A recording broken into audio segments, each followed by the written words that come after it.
ఆ లోక్సభ నియోజకవర్గంలో వైసీపీ ప్రయోగం పూర్తిగా వికటించిందా? అది అలా ఇలా కాకుండా ఇప్పుడు అసలు ఏకంగా పార్టీకి నాయకుడే లేకుండా పోయాడా? రెండి బాబు రెండని ఆఫర్స్ మీద ఆఫర్స్ ఇస్తున్నా, ఖాళీ కుర్చీని చూపిస్తున్నా అందులో కూర్చునే వాళ్ళే కరువయ్యారా? ఎక్కడ అంత సెల్ఫ్ గోల్ వేసుకుంది వైసీపీ? కులాల ఈక్వేషన్స్ ఎలా దెబ్బతీశాయి? రాజకీయంగా జాతీయ స్థాయిలో కూడా చర్చ జరిగిన లోక్సభ నియోజకవర్గం ఉమ్మడి పశ్చిమ గోదావరి జిల్లా నరసాపురం. 2019 ఎన్నికల్లో ఈ సీటును తన ఖాతాలో వేసుకున్న వైసీపీ 2024 ఎన్నికల్లో మాత్రం ఘోరంగా ఓడింది. అనవసర ప్రయోగాలు చేయడమే అందుకు కారణమని, ఈ ఓటమిని ముందుగానే ఊహించామని చెప్పుకుంటూ ఉంటారు ఇక్కడి వైసీపీ నాయకులు. ఇప్పుడున్న స్థితిలో నరసాపురం లోక్సభ సీటు బాధ్యతను భుజానికెత్తుకోవడానికి ఏ ఒక్క నాయకుడు ముందుకు రాకపోవడమే అసలు విషాదమంటున్నారు. దీంతో ఇక్కడ పార్టీ భవిష్యత్తు ఎలా ఉండబోతుందోనన్న చర్చ మొదలైంది.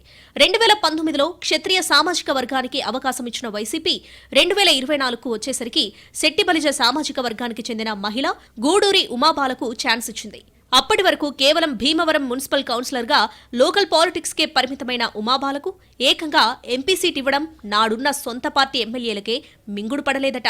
అసలే కాపు క్షత్రియ కులాల డామినేషన్ ఉండే నియోజకవర్గం, అందులోనూ ఆర్థికంగా పెద్దగా బలం లేని అభ్యర్థిని బరిలో దించితే మొదటికే మోసమొస్తుందని ముందే ఊహించామని, కానీ అధినేత తీసుకున్న నిర్ణయం కాబట్టి ఎవరం ఎదురు చెప్పలేకపోయామని అంటున్నారు నరసాపురం వైసీపీ నాయకులు.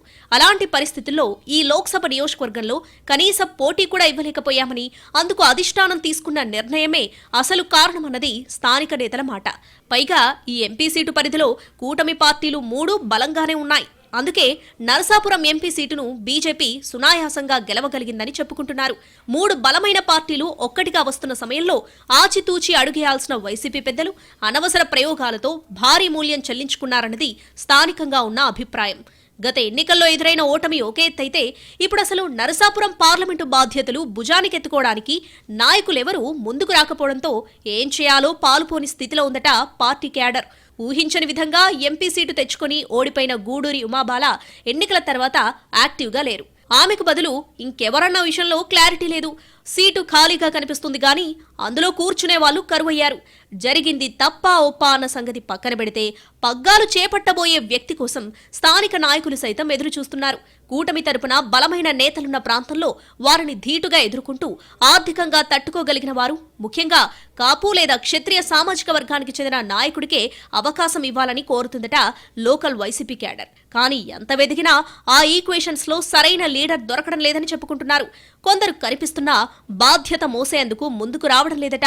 ఇప్పటికే భీమవరం, ఆచంట, ఉండి నియోజకవర్గాల్లోని సీనియర్ నాయకులు కామైపోవడం, మిగతా చోట్ల కూడా అంత యాక్టివ్గా కనిపించకపోవడం, ఇప్పుడు ఆ బాధ్యత తీసుకున్నా తలనొప్పులు తప్ప ఒరిగిందేం లేదన్న అభిప్రాయం పెరిగిపోవడం, ఇలా రకరకాల సమస్యలున్నట్టు చెప్పుకుంటున్నారు. పార్టీ అధికారంలో ఉన్నప్పుడు పెత్తనాలు చలాయించిన వాళ్లలో ఏ ఒక్కరూ ముందుకు రాకపోవడంతో నరసాపురంలో వైసీపీ బలహీనపడుతుందన్న ప్రచారం మొదలైంది. దీంతో కాస్త లేటైనా లేటెస్ట్ గా సమర్థుణ్ణి వెతికి ఇన్ఛార్జిగా పెడతారా, లేక ఎవరో ఒకరులే అనుకుని మరోసారి వైసీపీ పెద్దలు ప్రయోగాలు చేస్తారా అన్నది చూడాలంటున్నారు పొలిటికల్ పండిట్స్.